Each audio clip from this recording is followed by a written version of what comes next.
Bueno, pues muy buenas tardes y continuamos con estos mitos y tópicos que estamos desgranando en este seminario.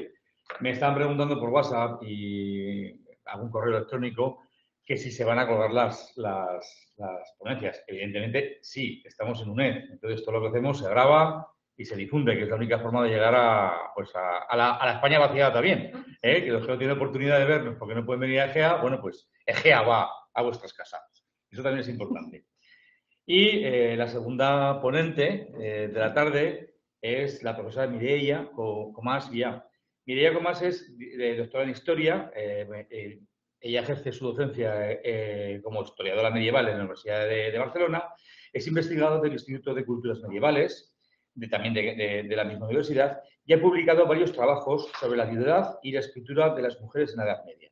Entre estos, destaca su libro Entre la solitud y la libertad, viudes barcelonies a fins de la Edad Mitjana, publicado por la editorial Viella en 2015. Su actual proyecto de investigación trata sobre el envejecimiento y la vejez en la Cataluña medieval entre los siglos XIII y XV. La ponencia pues, nos habla, un momento que la leo textual, tópicos y realidades sociales de las mujeres en la Edad Media.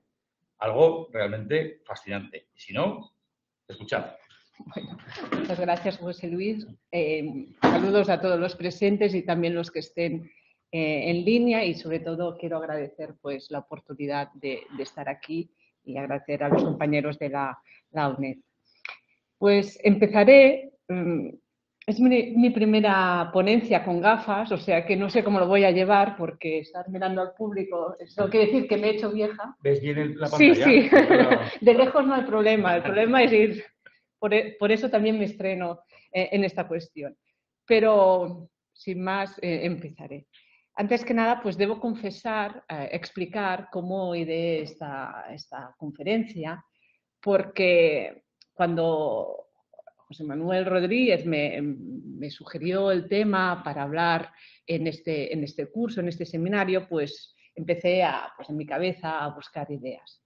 Pero unos días antes de empezar el curso, yo doy una asignatura que es Historia y Género, y siempre el primer día pongo una imagen que provoque el debate para pues, que los alumnos entiendan lo que va a ser la asignatura, que es una asignatura en que los hago pensar, que no están muy acostumbrados, sino que van allí a clase a recibir y no a dar. Pues bueno, pues pensé cómo lo podía hacer, porque no tenía ninguna imagen para empezar, y les propuse hacer un listado de tópicos sobre las mujeres, lo que les viniera a la cabeza, tópicos de las mujeres en la historia, pero yo les dije, hombre, si habláis de la Edad Media, pues mejor para mí. Y pues este es, en fin, el punto de partida. A partir de las ideas, hay muchas ideas, muchos tópicos, estereotipos que no son tópicos sobre las mujeres en la Edad Media, pero bueno, los hizo pensar.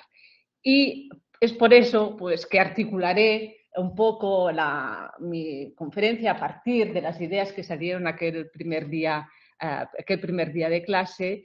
Y básicamente he escogido 4, porque la lista, como veis, no solo mirando la pizarra, pues hay muchísimas ideas, pero en verdad he escogido 4.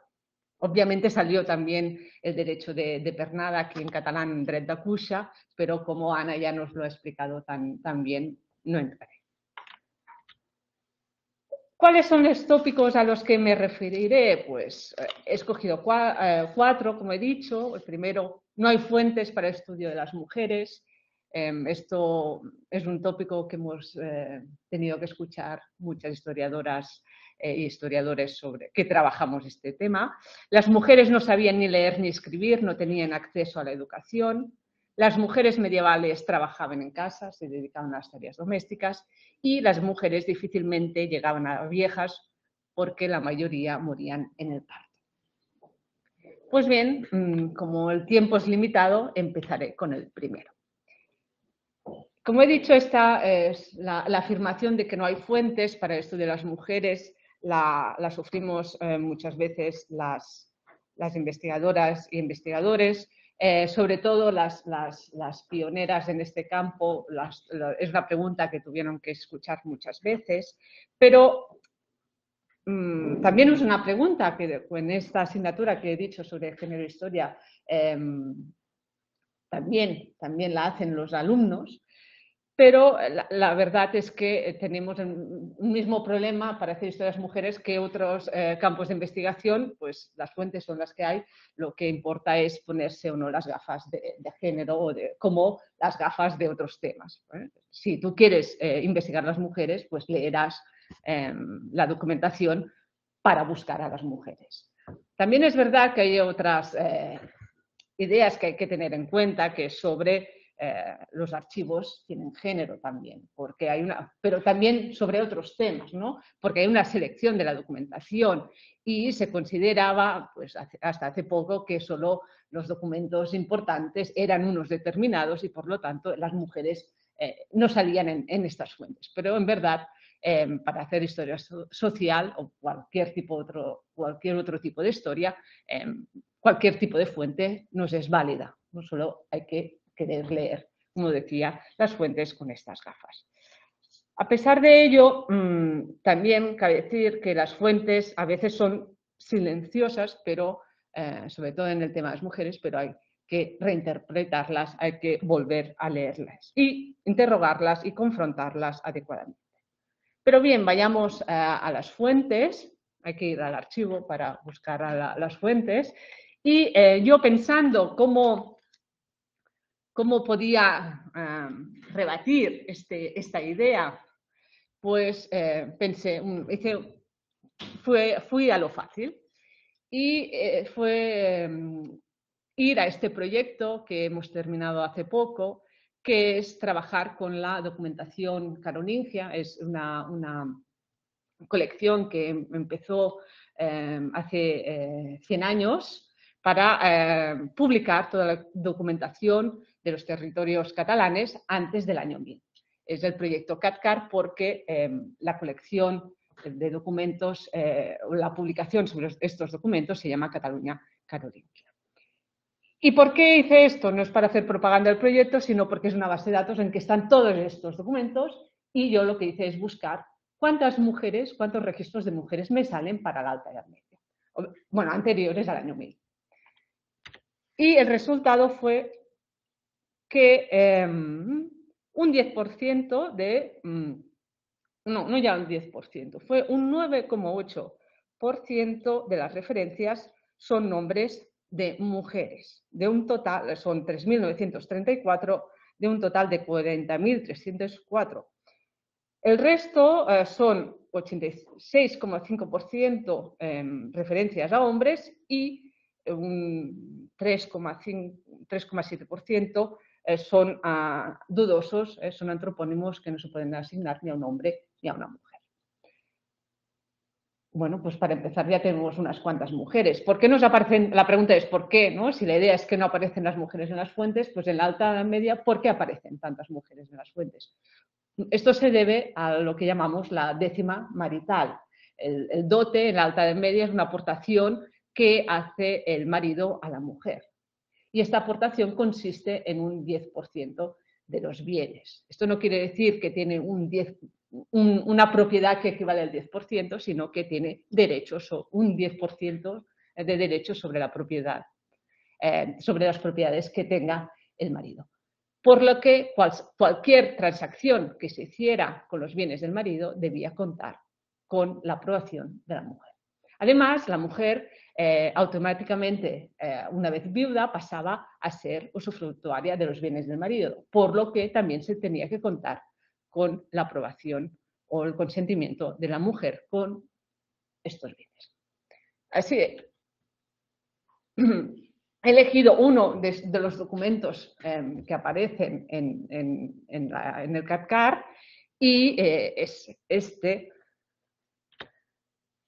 que es una venta que hace una mujer que es Saburella con sus hijos, Baldomaro, Suñario, Gracilia y Recodindo, que venden a la iglesia Santa María de Castelldefels una tierra que la madre tiene por compra y por la décima, es decir, por su dote, y los hijos lo tienen por herencia paterna en el Condado de Barcelona, en el término de Gran Pruñà, por el precio de 50 sueldos. Como este documento, tenemos muchísimos en la Alta Edad Media. Por lo tanto, de momento podemos decir que las mujeres aparecen en la documentación. En los siglos posteriores, tenemos, pues, la documentación obviamente se incrementa en la que aparecen las mujeres. Y además esto es así, es aún más así con la aparición de la institución notarial, lo que multiplica la documentación. Y además porque las mujeres participaban del día a día igual que los hombres y por lo tanto si tenían actividades económicas o querían hacer testamento tenían que ir al notario. La suerte que tenemos en Cataluña es que toda esta documentación se ha conservado y por lo tanto no sobran los documentos, por decir, no tenemos suficientes vidas para leer toda la documentación. Por ejemplo, a mí la pregunta que me hacían, ahora voy a la anécdota, me preguntaban, mi tesis es sobre la viudedad femenina y me preguntan, ¿ya tienes documentos? Y yo decía, sí, no, sí, el problema es que tengo demasiados, tengo que cortar. Y mi directora de tesis me decía, tienes que acabar ya. Porque además siempre venía alguien, he encontrado una viuda, y ya, pero es que no necesito más. Bueno, no me voy a extender en enseñar documentos bajo medievales porque saldrán muchos, pero buscando imágenes de documentos me salió este, que es un documento muy interesante, es un inventario post-mortem de Leonor d'Abelló, que era una mujer de la casa de la reina Violante de Bar, y entre los elementos que se describen en este inventario post-mortem hay un libro que dice, un libro escrito en pergamino con cubiertas de piel roja, que empieza con letras rojas, així comença la tabla de rúbricas du livre de la Cité de Dames. Y acaba el explícit, la Tresciema Edernera partía. O sea que en casa de Leonor d'Abelló había un libro de Cristina de Pizan de la ciudad de las Damas. ¿Qué quiere decir esto? No voy a entrar, ¿no? Pero estaba en su biblioteca. Continuamos con el segundo tópico. Las mujeres no sabían ni leer ni escribir, no tenían acceso a la educación.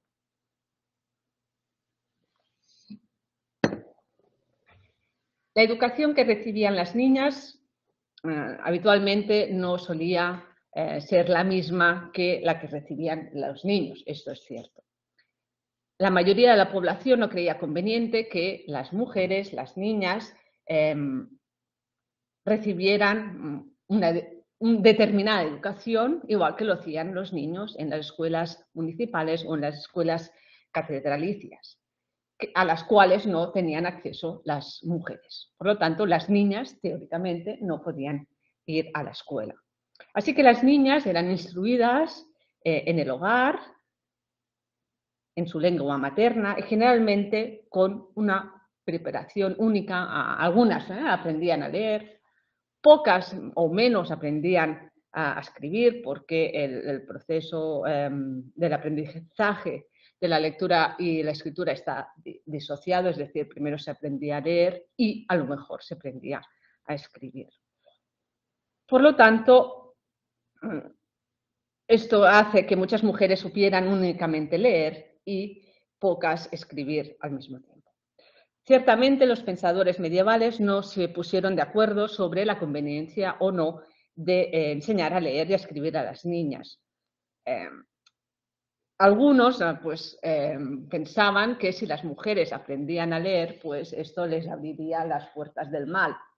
Pero otros consideraban que, al contrario, que les acercaría a la oración porque podrían leer libros de oración y por lo tanto pues, se podrían dedicar a su fe.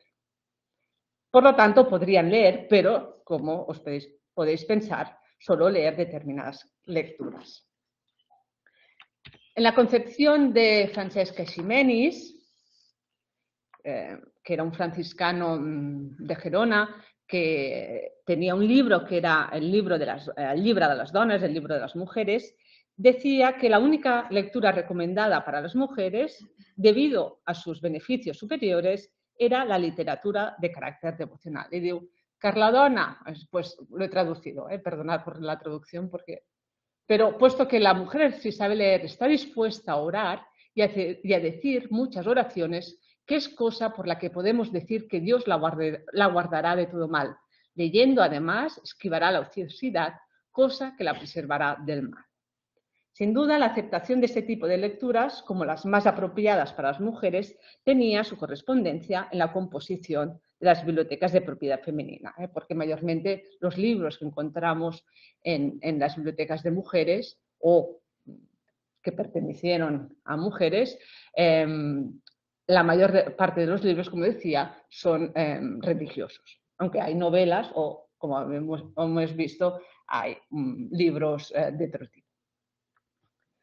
Otras ventajas que decía Francesca Ximenes sobre si las mujeres aprendían a leer era que si sabían leer, de esta forma podrían leer las cartas que les enviaba su marido, por lo que no necesitarían de una tercera persona que mediara entre ellas y, por lo tanto, los secretos dentro del matrimonio quedarían mejor conservados. Y él dice que el marido de esta forma puede secretear mejor con ella, si sabe leer, que no si no sabe, porque si no sabe, el marido le escribe y lo tiene que saber otro.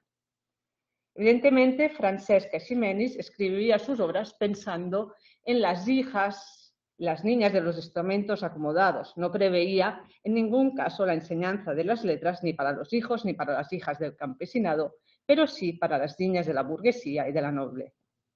Pero a pesar de voces como las de Francesca Ximenes, la sociedad medieval no siempre compartía su visión, por lo que lo habitual era que los niños tuviesen sus maestros para aprender a leer, a escribir, y las niñas no. Si buscamos testamentos o otro tipo de documentación, en este caso es el testamento de Joan Bellafilla, que era licenciado en Derecho, pues aquí en su testamento lo que dice es que se enseñe a leer, que sus hijos sean instruidos en letras, pero sus hijas no. O bien, por ejemplo, en un contrato del Hospital de la Santa Creu de Barcelona, se confiaba a Agnès, viuda de Ramon Vall, un niño y una niña al mismo tiempo. En el contrato se estipula que el niño tiene que leer, tiene que aprender a leer, tiene que aprender de letra, pero la niña no. Sin embargo, a lo mejor esto era lo que pasaba habitualmente, pero tenemos ejemplos en que padres y madres se preocupan para que sus hijos y sus hijas aprendan a leer por igual. Aquí esto es el testamento de Galceran Dusay, ciudadano honrado de Barcelona, en que dice que pide a su mujer que alimente a sus hijos, que les dé calzado, que los vista, que cubra todas sus hijos y sus hijas, que los cubra todas sus necesidades, pero también les enseñe a leer y a escribir.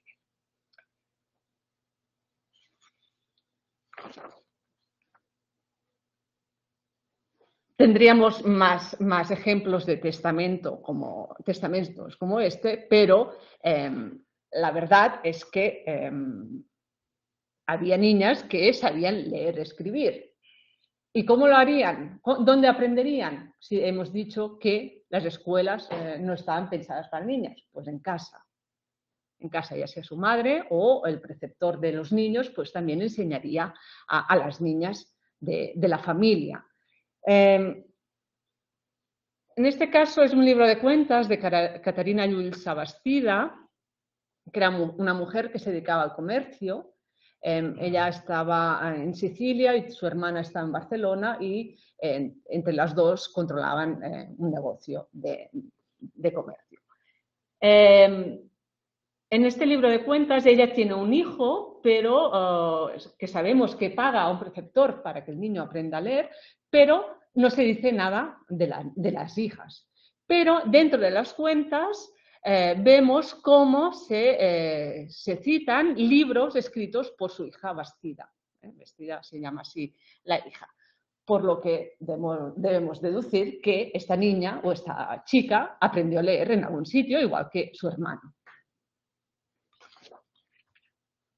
Otras familias optarían por educar a sus hijas en un convento. Las llevaban al convento, aprenderían y una vez había llegado a determinada edad, las sacarían del convento para casarlas. En el inventario de sacristía del convento de Pedralbes, también en el de Sant Antoni, se documentan libros para que aprendan las niñas. Por ejemplo, se cita en este inventario que hay un libro de canto en que aprenden las niñas o 2 libros prims, delgados, en que aprenden las niñas. ¿Qué serían estos libros? Pues a lo mejor serían alfabetos o abecedarios que servían como primer libro para enseñar a leer. También los salterios eran libros, los libros de salmos, en donde se enseñaba a leer porque son frases cortas y fáciles de aprender. Por lo tanto, debemos pensar que estos libros servirían para aprender a leer a estas niñas que eran educadas en el convento.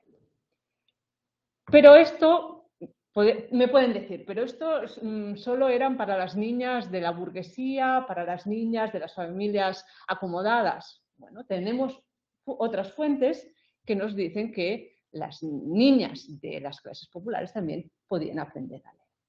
¿Cuál es esta fuente? Pues es un contrato, a lo mejor dirán, es una anécdota, bueno, pero es un contrato que el Hospital de la Santa Creu de Barcelona hace con una reclusa de Santa Margarida, es decir, una beguina, y en este contrato se estipulaba que la reclusa, que se llamaba Agnès, enseñaría a 2 niñas huérfanas que estaban acogidas en el hospital, pues les enseñaría a leer. El problema es que, como nos dice el libro de contratos del hospital, se dice que las niñas murieron poco tiempo antes de ir a casa de Sor Agnès, pero en el mismo libro se recoge que han hecho otro contrato para enviar con esta reclusa, con esta beguina, 2 niñas más para que igualmente aprendan a leer.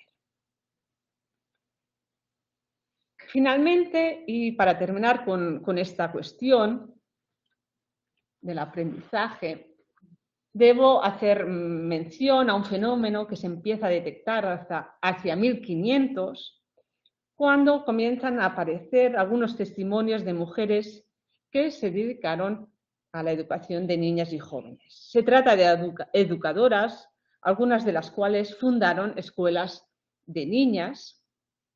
Otras transmitieron unos valores y unos conocimientos a las pupilas que educaban en su casa. Son ejemplos que escapan de la teoría de los moralistas, obviamente todos ellos hombres. El primer ejemplo lo encontramos en Castilla, es Brianda de Mendoza, que murió en 1534, que fundó una escuela en Guadalajara y en esta escuela educaba a niñas, y ella nos dice que permaneció soltera porque las mujeres después de casadas no tienen la libertad que quisieran. En Palma, en Mallorca, en 1510, Elisabeth Xifra, cercana al movimiento beguinario, también fundó una escuela en 1510 con el nombre de Casa de la Crianza. Y Estefanía Carròs, una mujer vinculada a la corte, su padre fue virrey de Cerdeña, educó a niñas en su casa, que tenía una casa en la Plaza de Santana de Barcelona, educó a niñas durante más de 20 años hasta su muerte, que llegó en 1511. Creemos, hace tiempo hicimos una biografía sobre Estefanía Carròs con Teresa Viñolas y creemos que una de sus primeras pupilas fue una hija ilegítima de Fernando el Católico, que era Juana de Aragón. Pues bien, aquí me viene a la cabeza otro tópico, ¿no? Que sobre las mujeres, la función de las mujeres o el destino de las mujeres era casarse y tener hijos. Pues todas estas mujeres que he mencionado eran solteras. Es verdad que la mayoría de las mujeres en la Edad Media estaban casadas ya fuera con un marido o con Dios, pero su destino era el matrimonio. Pero a finales de la Edad Media empezamos a encontrar mujeres que voluntariamente deciden no casarse y ser solteras. Debo decir, y en relación con lo que acabo de decir, que la educación que recibían las niñas que iban a estas escuelas no era otra que ser buenas madres y buenas esposas. Es decir, las educaban con un objetivo muy claro que era el matrimonio. Pero bueno, pero ya iban a la escuela. No, en ningún caso recibirían, podríamos decir, conocimientos de tipo científico, pero al menos recibirían alguna formación y aprenderían a leer y escribir.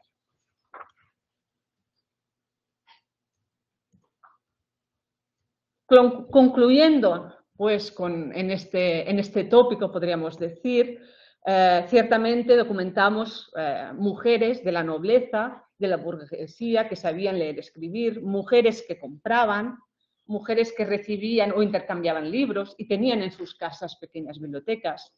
Algunas intervenían directamente en los negocios familiares, llevaban las cuentas y escribían cartas.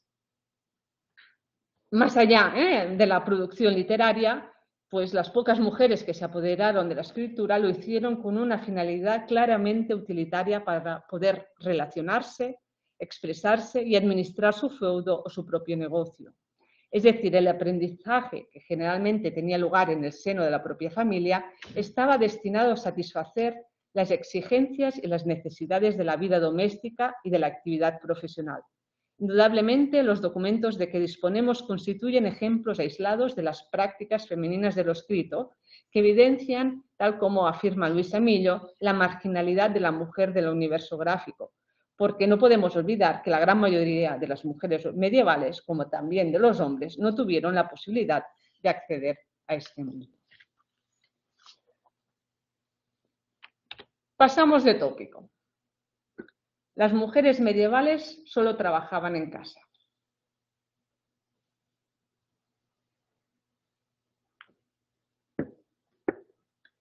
En la realidad cotidiana medieval, pero también en el imaginario, las mujeres hilaban. Muchas veces las mujeres aparecen representadas con una... Ay, ahora no me acuerdo cómo se llama en castellano. Una rueca. Una rueca. Y pues ¿no? Era una función que tenían las mujeres, que era hilar. Pero claro, las mujeres, además de hilar, también tenían su propio trabajo, ¿no? Más allá también de las tareas domésticas. Sabemos que las mujeres de la clase menestral, las esposas y las hijas de los artesanos, trabajaban en el taller familiar y conocían las técnicas del oficio, si bien la documentación no suele citarlas como profesionales. Mientras que los hombres eran identificados por su oficio, ellas lo eran en relación al hombre. Podemos rastrear estas mujeres a partir de detalles que nos ofrece la documentación. Las fuentes medievales que nos permiten visualizar el trabajo femenino no son en general seriables, por lo que no podemos obtener resultados cuantificables ni obtener estadísticas.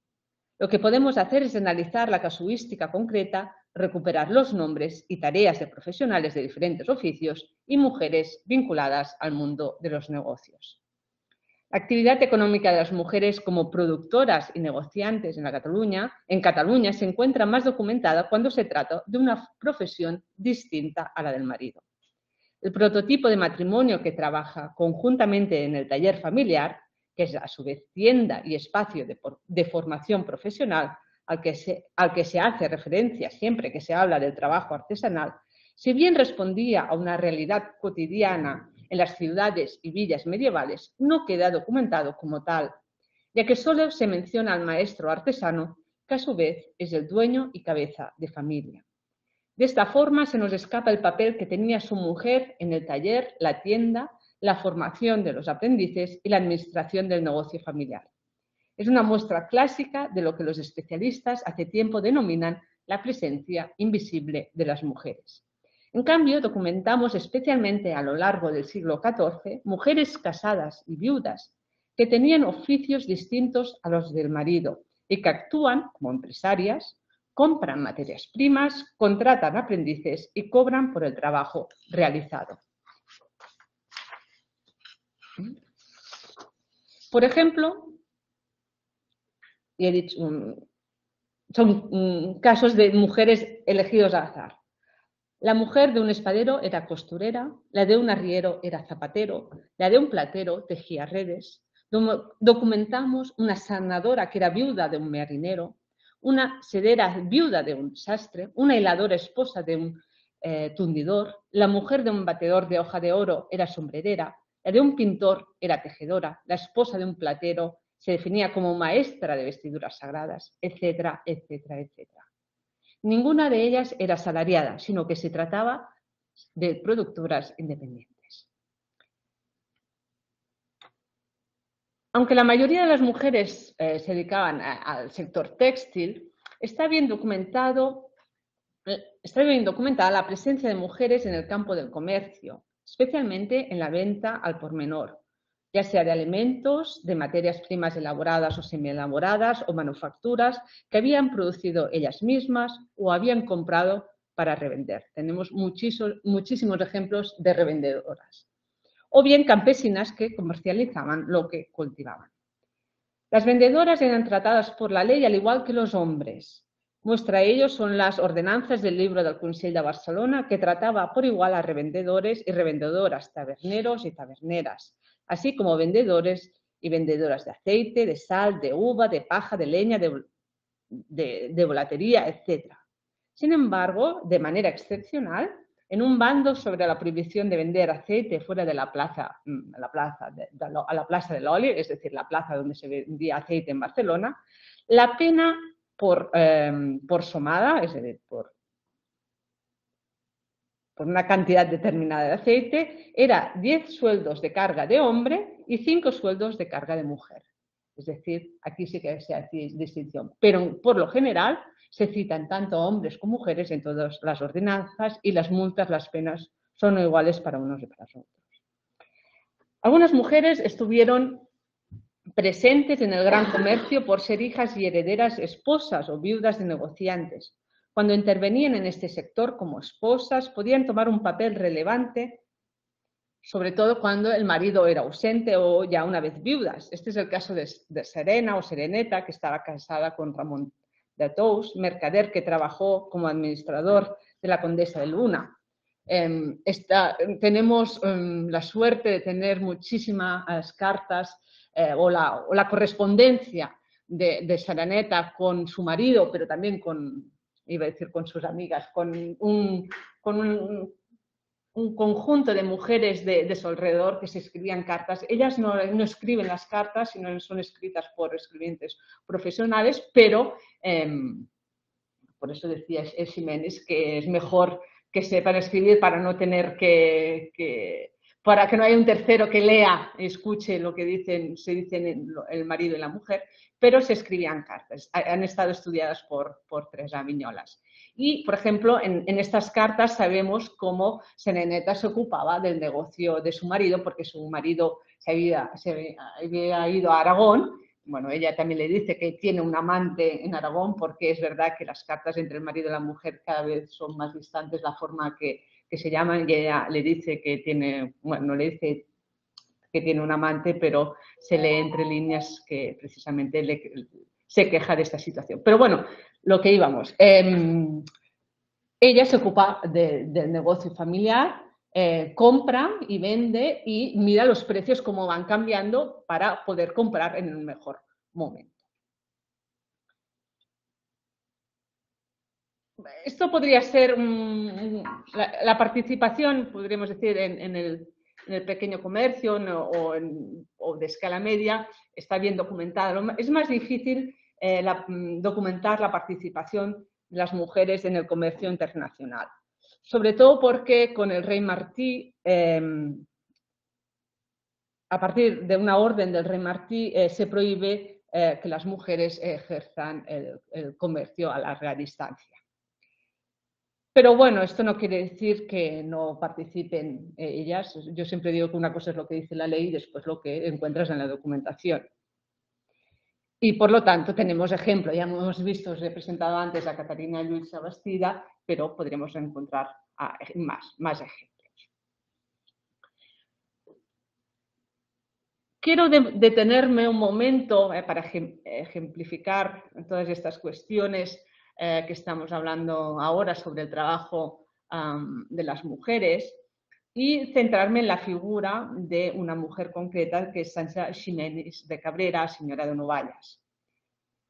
¿Por qué? Porque de ella se conservan cartas, se conservan 4 libros de cuentas que están en la Catedral de Barcelona. Hay uno de ellos que está publicado y además, por suerte, hace un año se conocían 3 y hace un año se encontró uno más en la Catedral que rápidamente nos avisaron y fuimos a verlo con Teresa. Lo escribía ella de su propia mano. Es un libro muy difícil de leer porque entre las dos nos costaba muchísimo porque escribía muy mal. Las mujeres decía que aprenden a escribir, pero normalmente tiene una letra, iba a decir muy mala porque además tenemos un ejemplo de una carta de la reina que se queja a una noble que le dice que no le escriba más porque no entiende su letra. Pero nos costó muchísimo porque además la formación que tiene pues escribe palabras que no sabes ni lo puedes leer pero no se entiende porque no sabe cómo escribir. Bueno, pues es muy interesante el caso de Sancha Ximénez de Cabrera. Ella es una señora feudal, tiene un señorío en la Vall d'Uixó, que está situada en Girona, en el interior de Girona, y a través de los libros de cuentas deducimos que ella, además de ser una señora feudal, tiene un taller de hilatura. ¿Por qué? Porque en el libro y por las cartas que se han conservado de ella pues se relata todo el proceso de fabricación del hilo, del tejido y de la elaboración de velos. Ella en su residencia de Barcelona recibía el hilo de cáñamo que era trabajado por las campesinas de su señorío, que le enviaban este producto, la materia prima. Había una mujer en Usó que era la que se ocupaba de recoger todo el hilo del cáñamo y enviarlo a Barcelona. Por ejemplo, tenemos varias cartas, correspondencia entre esta mujer de la pequeña nobleza de su señorío y Sancha Ximénez de Cabrera. Y, por ejemplo, esta que os he traído, pues le dice que ya le envía 19 libras de hilo, pero que ha tardado mucho porque las campesinas no le llevaban el producto y, por lo tanto, le envía lo que puede. Por lo tanto, las primeras etapas de la producción se realizaban en Usó y después Sancha Ximénez, con algunas colaboradoras, por los nombres que aparecen en los libros de cuentas decimos que son 5 o 6 mujeres, hilaban todas conjuntamente. Una vez los ramos habían sido hilados, los hacía blanquear, los pesaba, los limpiaba, los pesaba y después enviaba el hilo a tejer. Especialmente lo enviaba a mujeres profesionales, también aparece el nombre de algún hombre, pero básicamente los enviaba a mujeres profesionales. Y después le llevaban el tejido. Entonces, en su casa, podemos decir en su domicilio o taller, elaboraban velos. Algunos de estos velos eran para consumo propio, pero otros los vendían. Aquí tenéis un ejemplo del libro de cuentas. Sabemos que ella también hilaba porque anota pues, filat de mi, es decir, que lo ha hilado ella misma con sus manos.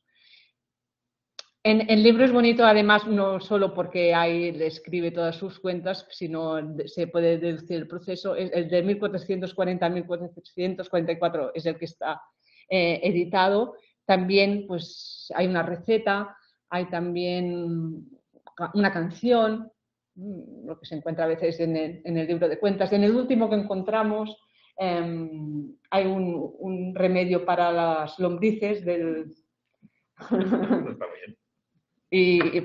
Bueno, a veces más que cuentas, las cuentas es interesante lo que anotaban en partes. Por ejemplo, la receta para combatir las lombrices está al final del libro.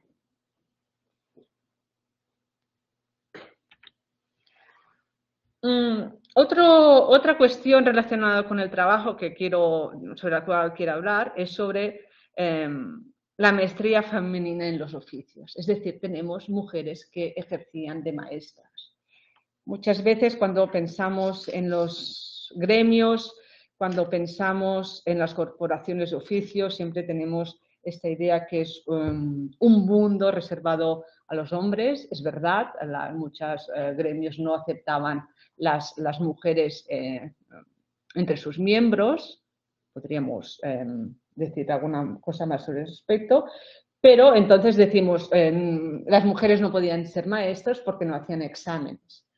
Pero la verdad es que si miramos la documentación notarial encontramos contratos de mujeres que contratan a niñas o llegan a acuerdos con niñas para que aprendan su oficio. Aquí hay una tabla, sé que se ve muy pequeña, pero sí que nos da una dimensión sobre lo que hemos ido encontrando. Hicimos un vaciado de contratos de aprendizaje entre 1295 y 1403 y encontramos solo 28 contratos firmados por mujeres. La mayoría de estas mujeres que enseñaban un oficio estaban casadas, pero también aparecen mujeres viudas.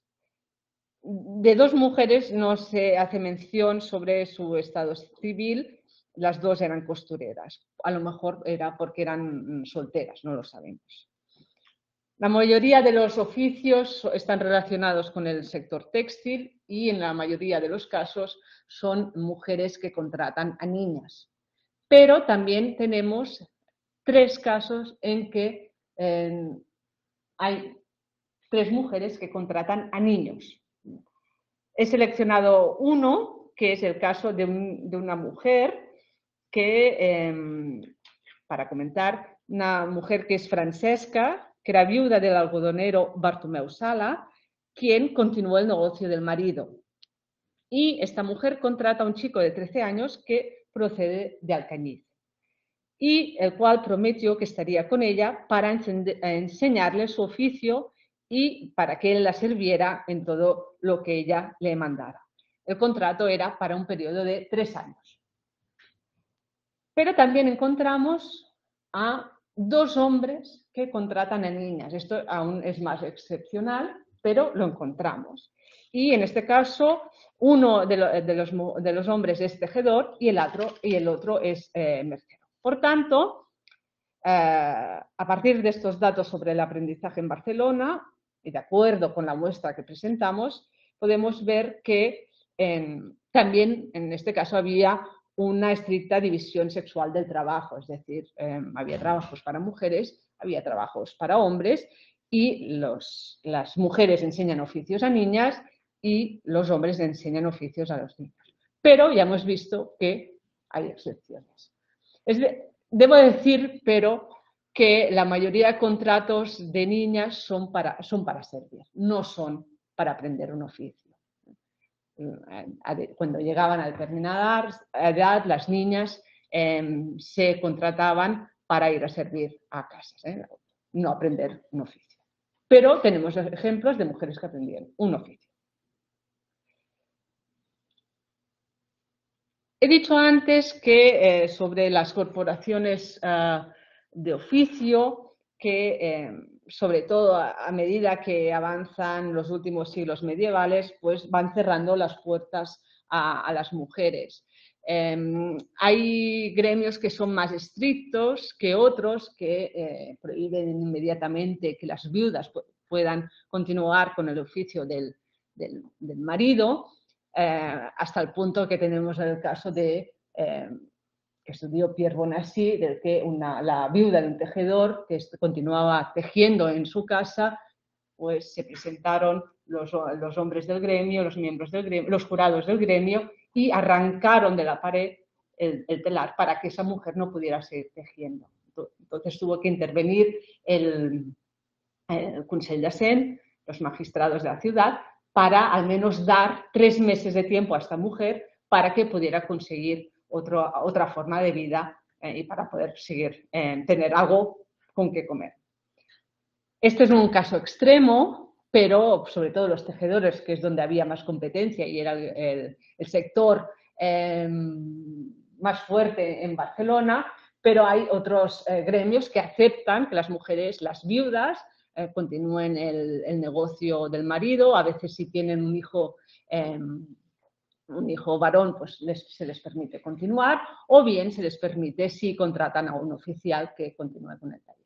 También, ahora me viene a la cabeza el caso de la viuda en especiero, que lo que hace es vender por un precio muy bajo la especiería a su hermano. El padre medía entre los dos, pero en verdad, porque el contrato va acompañado de un memorial, lo que dice es que ella controlará la caja del dinero, ella controlará los productos más caros. Además, cuando ella quiera beber limonada, podrá beber limonada, y que sus hijos podrán jugar en el taller sin ningún tipo de problema. ¿Qué nos dice esto? Que es una venta encubierta, que la mujer continuaría al frente del negocio, pero el titular sería el hermano. Voy avanzando hacia el último tópico, que es de las mujeres difícilmente llegaban a viejas, morían la mayoría en el parto. El envejecimiento y la vejez son un fenómeno complejo de estudiar porque se puede hacer desde diferentes enfoques. Es un tema que no ha despertado mucho el interés en la historiografía, y sobre todo los estudios que tenemos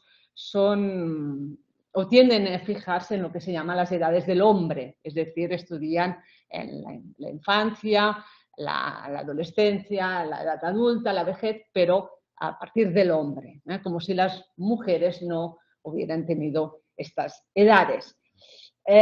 Sobre todo los estudios sobre la vejez se han hecho desde el punto de vista de las representaciones, de la historia del arte, de la literatura, pero normalmente los investigadores no se fijan en las experiencias de vida de los hombres y mujeres viejas. ¿Por qué? Porque aquí sí que hay que buscar agujas en el pajar para encontrar hombres y mujeres viejas. Pero, otra vez, si te pones las gafas de buscar hombres y mujeres viejas, salen más de los que te esperan. También ha sido una historia de las edades del hombre porque en el imaginario de los investigadores se creía que precisamente que la vejez era un tema solo de hombres, porque las mujeres morían mayormente en el parto. Pero se investiga, y esto hace tiempo que pues este mito ha caído, podríamos decir, pues hay mujeres que viven más allá del parto, superan el parto y llegan a la edad adulta y llegan a la vejez. Y muchas veces lo que encontramos es que las personas de mayor edad suelen ser mujeres. Aunque hay más hombres viejos, las mujeres son las que llegan a una edad más avanzada. Uno de los problemas que tenemos a la hora de estudiar la vejez es cuando consideramos una persona vieja. En nuestro imaginario también es que a los 40 años los hombres medievales ya eran viejos. Pero si vas a las fuentes ves que no, 60, 70, 80 y 90. Y además ellos dicen, ¿no? Es un viejo de tanta edad.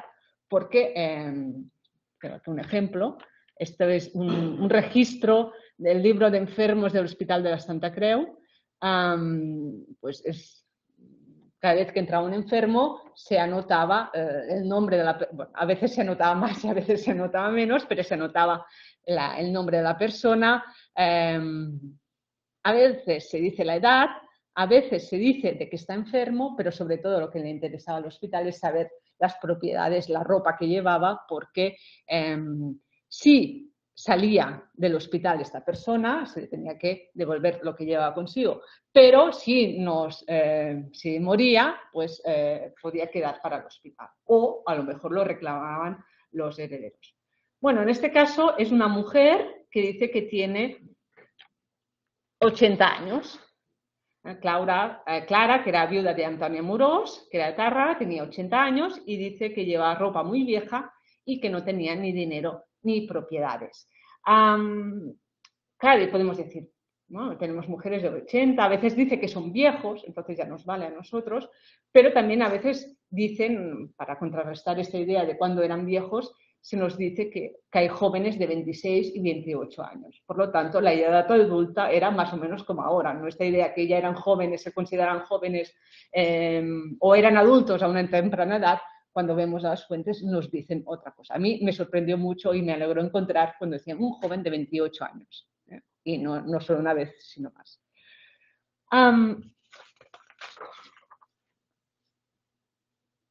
Pero además podemos decir que la idea de la edad también es relativa, ¿no? Aún hoy en día decimos, yo soy joven de espíritu, tengo 80 años, pero soy joven de espíritu, porque la edad de la vejez es una edad relativa. Y depende, y sobre todo en la Edad Media, lo que vemos es que depende de la productividad de la persona. Es decir, se considera una persona vieja cuando ya no puede trabajar, cuando ya no puede ir a la guerra, y en el caso de las mujeres, cuando ya no puede engendrar, cuando ya no puede tener hijos. Por eso se sitúa la vejez para las mujeres en la edad de la menopausia.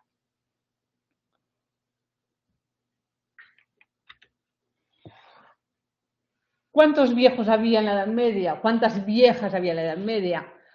Es difícil de cuantificar. En la Edad Media es muy difícil cuantificar. Pero bueno, hay una muestra que podemos hacer fácil, que es con los reyes de la Corona de Aragón. Si nos fijamos en los reyes, de los 14 que reinaron de Alfonso II a Fernando el Católico, solo uno murió de viejo, de muy viejo, que es Juan II, que murió con 80 años, y solo 5 llegaron a la sesentena. Jaime II, Alfonso el Magnánimo, primero 60, el segundo 62, Fernando el Católico 64 y Jaime I y Pedro IV, Pedro el Ceremonioso 68. Si nos fijamos en las mujeres, de las 22 consortes, tenemos los siguientes datos. Leonor de Alburquerque, esposa de Fernando I, llegó a los 60 años, Elisenda Moncada a los 62 y Violante Bar es la que vivió más, que murió a los 66. 5 murieron de parto o en el posparto. Por lo tanto, ya podemos hacernos una idea de las edades a partir de esta pequeña muestra.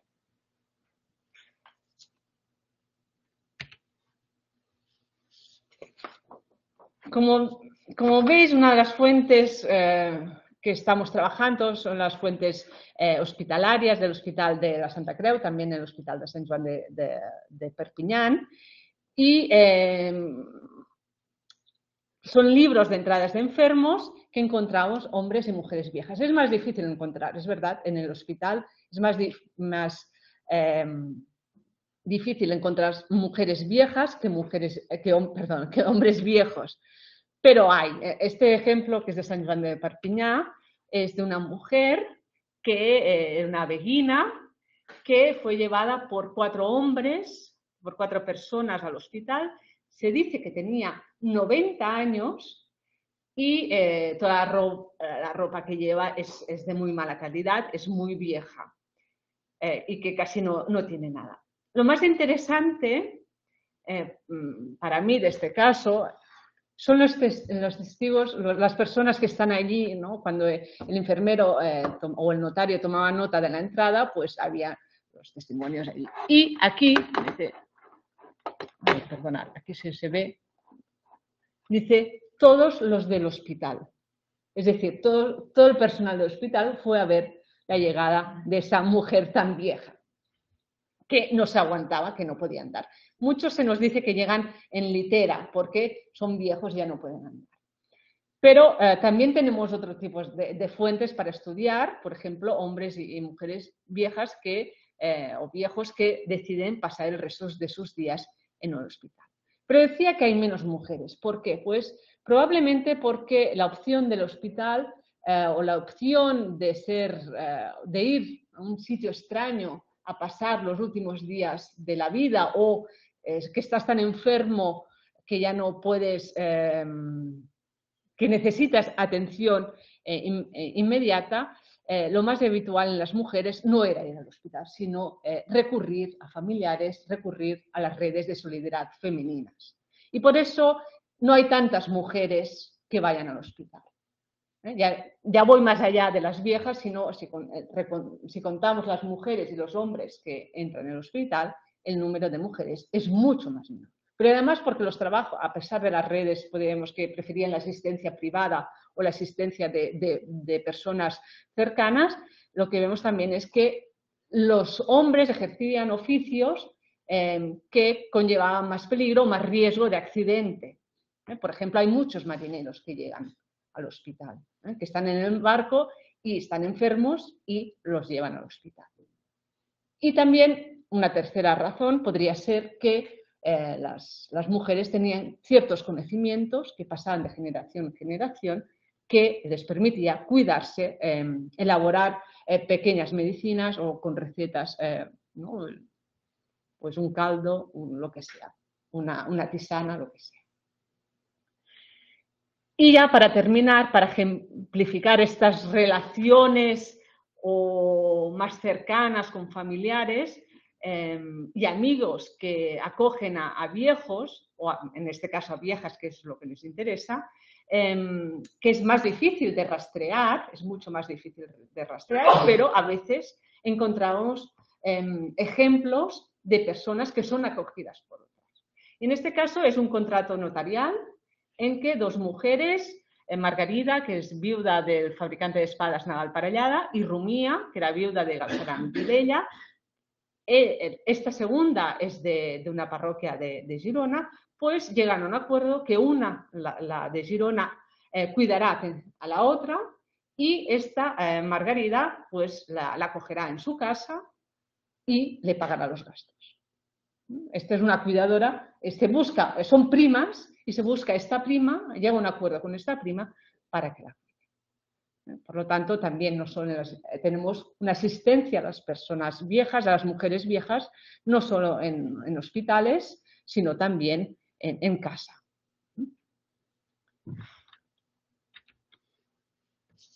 Y termino con una pequeña conclusión o pequeña reflexión. Han quedado muchos tópicos en el tintero, es verdad, pero lo que me gustaría subrayar de mi intervención, más allá de estos tópicos, es que hay una realidad social de las mujeres medievales que va más allá de estos tópicos. Hay unas experiencias de vida que deben también formar parte del discurso histórico. Podemos decir que probablemente se trate en algún caso de testimonios excepcionales, pero cuando aparecen de modo coetáneo varias excepciones, hecho que sucede a menudo cuando hablamos de la historia de las mujeres, generalmente no es una verdadera excepción, sino fruto de la escasa resonancia de las mujeres en la historia. En este sentido, podríamos decir que son casos que excepcionalmente documentamos. Muchas gracias. Súper interesante. He ido apuntando alguna pregunta que había haciendo en el chat, y por favor, hacenlas al final, porque si no tengo que buscar todas las preguntas. Y bueno, hay una aquí que dice, ¿ha habido algún momento en el que se haya considerado ilegal enseñar a las mujeres a leer y escribir? Hombre, ilegal no. Bueno, yo no he encontrado ninguna ley que diga que no se puede enseñar en la Edad Media, sí. En Cataluña, no he encontrado ninguna ley que diga eso. Lo que se puede considerar no moral. Vale. Es otro tema. Es otro tema. Muy bien. A ver, ¿no cree que el acceso a la educación... Bueno, perdón. Estaba prohibido que las mujeres fueran a la universidad. Eso sí. Eso sí.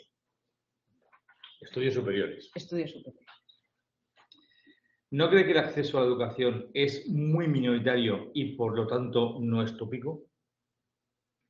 Bueno, yo creo que había muchos más hombres y mujeres que sabían leer, escribir de lo que nos pensamos. ¿Sala? Sí, yo iba a preguntar algo parecido, porque claro, ha comentado que las niñas de las clases populares pues aprendían mucho menos, pero se supone que los niños tampoco. Correcto. Por eso sería un tópico para hombres y mujeres, pero para las mujeres es más.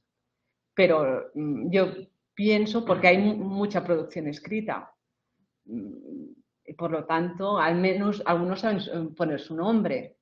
En la documentación de la Alta Edad Media, sobre todo se aprecia pues cómo escriben su nombre. Algunos mejor o peor ejecutado, pero saben escribir su nombre. Algunas letras saben escribir, pero leer había más. Pero yo creo que tenemos la idea que no saben, eran analfabetos casi todos, pero yo pienso que es que muchos más, porque hay libros en muchas casas. Ahora también hay gente que compra los libros a metros para que hagan bonito, pero los libros eran caros, por lo tanto, tener un libro en casa, uno o dos, es que alguien se los quería leer o los necesitaba leer, porque algunos de estos libros pues, que hay en bibliotecas de mujeres también son técnicos, es decir, que son para no sé, de leyes o de lo que sea, o de medicina. ¿Ah? Yo tenía dos preguntas, una sobre fuentes y otra sobre enseñanza en casa. La de las fuentes es los casos que has presentado de Sereneta de Tous y de Sancha Jiménez, sí. Eso, estaban misceláneas en la Catedral de Barcelona. Sí. Entonces, ¿por qué llegan esos libros de cuentas a la catedral? ¿Cuál es la historia de esa documentación para que acaben en una institución? Porque son los herederos de ambas. Son los herederos. O sea, no tiene que ver con notarios eclesiásticos. No. Simplemente herederos. Y luego, ¿hasta qué punto habéis encontrado para la mujer cristiana casos como el que se nos plantea para mujeres mudéjares, en los que las comadronas, que evidentemente son enseñadas en casa, suponemos, son hijas o mujeres de los médicos? Por lo tanto, puedes suponer que estás hablando de enseñanza familiar, tanto por el lado masculino como para el ejercicio de la medicina femenina. Hablamos de mujeres castellanas en el siglo XV, preferentemente XIV-XV. ¿Bien? Entonces, ¿hay algo similar? ¿Podéis decir que las familias de médicos reproducen la ciencia en casa en la Cataluña de tu estudio? Yo no tengo constancia de ningún caso. Esto no quiero decir que no haya, pero por ejemplo, las licencias que da el rey a mujeres para que ejerzan la medicina, yo diría que no son de un entorno, o sea, que se les permite ser médicos sin ir a la universidad, es decir, si les reconoce sus conocimientos aprendidos, no sé cómo, esto no tengo la respuesta, pero la que tengo en la cabeza es una viuda de un marinero, por ejemplo. Y no recuerdo que haya relación, a lo mejor me equivoco porque al final ves tanta documentación, pero no recuerdo ninguna que salga de un entorno médico. Una de chat, hay una pregunta que dice que no entendió lo que ha dicho usted sobre el destino de las mujeres cuando dejan de trabajar en un gremio.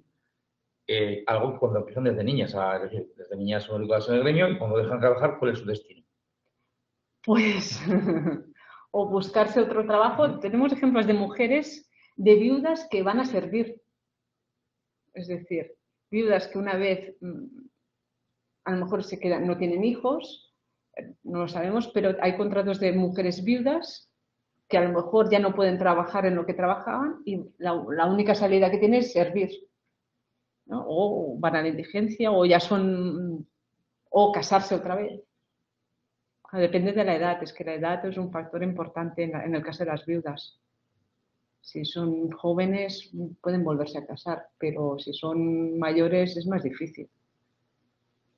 Bueno, aquí también preguntan... Y son pobres y la beneficencia. Sí, también sería o un convento. Sí, pero convento también necesitas dinero. Entonces. ¿Las escuelas y las enseñanzas para niñas son más propias de la Baja Edad Media? Sí, sí. Las documentamos a finales, casi principios de 1500 y hacia adelante. Pero voy a decir una cosa. Tenemos frases, digo frases porque no puedo saber qué quieren decir, en inventarios, en procesos que dicen de niñas que van a casa de su maestra, o, o una cajita que es para ir a aprender, pero ya no puedo decir nada más, porque son frases inconexas que terminan ahí. Aquí hay muy buena, ¿eh? A ver. ¿Piensa usted que hubo mujeres soldados? Como Juana de Arco. Bueno, añadido, ¿eh? Las mujeres iban a la guerra, pero como soldadas no lo sé, porque es un tema que desconozco completamente. Pero que iban a la guerra, iban. Lo que hacían, pues... Aquí hay otra con relación a las 5 reinas que murieron en el parto. Entonces nos preguntan, ¿no le parece relevante que el hecho de que 5 reinas muriesen en el parto, a pesar de su acceso a los médicos, no indica que muchas más lo hiciesen? Sí. Pero es decir, si cuando lees la documentación de infantas y lees la documentación de reinas, yo no sé si me cambiaría por algunas de ellas, porque, por ejemplo, ahora me viene a la cabeza dos infantas que están en Sigena, que lo que quieren es irse de Sigena porque dice que paso frío, tenemos hambre, no estamos bien, estamos muy enfermas, queremos irnos. Y por lo tanto, que es verdad, obviamente vivían mejor que el resto de la sociedad, pero esto no quiere decir que vivieran bien. Pero tienen obsesión, por ejemplo, de no morir en el parto y buscan a las mejores comadronas. De hecho, me parece que es Violante de Bar, que se hace buscar una que es muy famosa, que está en Valencia y ya es vieja y pide que la vayan a buscar. Se buscan a las mejores, pero las complicaciones del parto es igual si sea reina o que una pobre campesina. No hay los medios no había ni conocimientos ni medios para superar estos problemas. Un simple comentario. Evidentemente, como tú decías, el tema de buscar las fuentes y cómo enfocarlo, con qué ganas ponértelas para buscar las fuentes. Yo he buscado a las mujeres, en principio no sé sobre ello, pero leyendo sobre cosas militares, pues encuentras a mujeres profesionales. 2 ejemplos. Uno, un levantamiento de una armada en Castilla en 1874 para luchar contra franceses y contra ingleses y otras fuerzas, está contando cómo se levantan las aleras, cómo se recluta al personal. Luego te dice, hay un patrón que teóricamente debe pagar marineros, porque dice no, que se paga todo, es la mujer del patrón. Y que lleva todas las cuentas, esa mujer del patrón, y dice, oye, la mujer del patrón me pagó esto, ¿no? La cantidad me debe esto, esa mujer del patrón que se encarga de todo. Y luego tenemos el famoso caso de una maestra de pólvora del siglo XV, que trabaja para la Historia Católica. Su marido es el maestro de incendios en la artillería y ella se encarga de hacer las fórmulas y fabricar la pólvora, ¿no? Siempre hay casos caídos aquí. A ver, si hay uno, ¿por qué no hay otro? Y otro. Yo lo que ha dicho la profesora que de las fuentes, esto ya va a los alumnos de medieval y hay una propuesta de tesis o una propuesta de trabajo, investigar los señoríos, porque son muchas las señoras viudas, Oria de Pallars, cede el Moratado de Jalón al monasterio de San Cristina de Son Port, doña Urraca de Buñol al Cabildo del Pilar Calatorao, o otras muchas que cuando enviudan sus propiedades van directamente con la condición de ser canonesas. Y no son las órdenes ni las canonesas de sepulcro ni Sigena. O sea, estamos hablando de otro seguro de vida y otro seguro de ir al cielo. Y son las mujeres las que lo aportan. Y eso es porque se quedan viudas. Entonces, tienen todo el derecho de donar esas poblaciones, lo cual es interesantísimo también. Un poco estudiado. Ahí lo dejo. Bueno, pues como no hay más cuestiones, vamos a parar un ratito hasta las 7, ¿no? ¿Tenemos la siguiente ponente? Hasta las 7. Muchísimas gracias a todos y bueno, pues espero que les haya gustado el chat, te lo agradecer. Gracias. Infinitamente.